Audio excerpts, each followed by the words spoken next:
FIR मामले को लेकर कांग्रेस का प्रदर्शन तेज। देर रात धरने पर पहुंचे पूर्व उप मुख्यमंत्री टीएस सिंहदेव। विश्रामपुर सूरजपुर जिले में दर्ज एफआईआर को लेकर कांग्रेस नेताओं का विरोध लगातार तेज होता जा रहा है।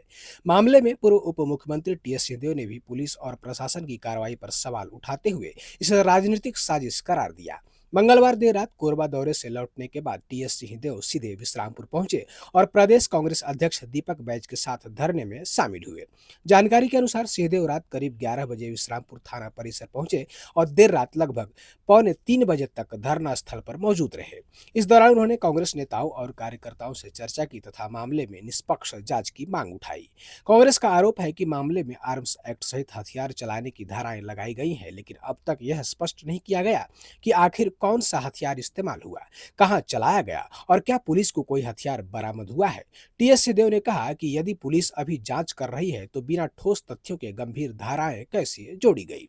उन्होंने कहा कि यदि किसी ने हथियार चलाया तो यह भी स्पष्ट होना चाहिए कि हथियार क्या था और उसका उपयोग किस परिस्थिति में किया गया। कांग्रेस नेताओं का आरोप है कि चुनावी प्रक्रिया के दौरान कांग्रेस कार्यकर्ताओं को परेशान करने और दबाव बनाने के उद्देश्य से इस तरह की कार्रवाई की जा रही है।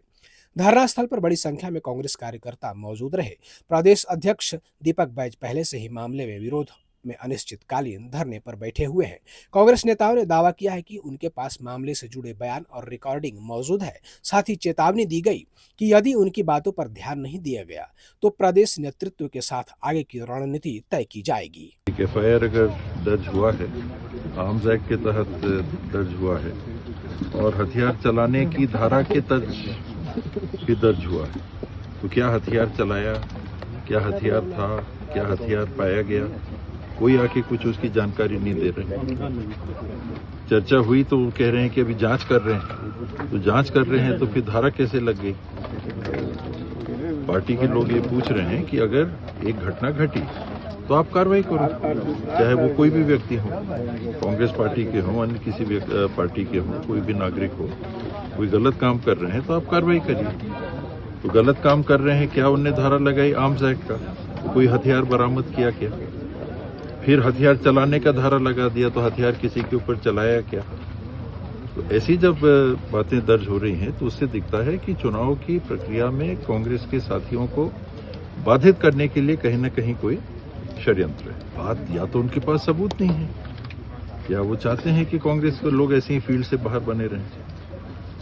बाबा 12 घंटा हो चुका है, अभी आगे को लेकर क्या योजना है? कर देना चाहिए, बता देना चाहिए। जिम्मेदार लोग बैठे हैं वो आके बता दें कि ये हमारे पास रिकॉर्डिंग है, ये हमारे पास बयान है, इत्यादि इत्यादि।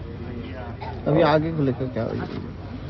आगे के अगर बातें नहीं मानी जाती है तो आगे क्या? हम लोग प्रदेश अध्यक्ष जी के साथ हैं, वो जैसा निर्णय करेंगे हम लोग साथ रहेंगे।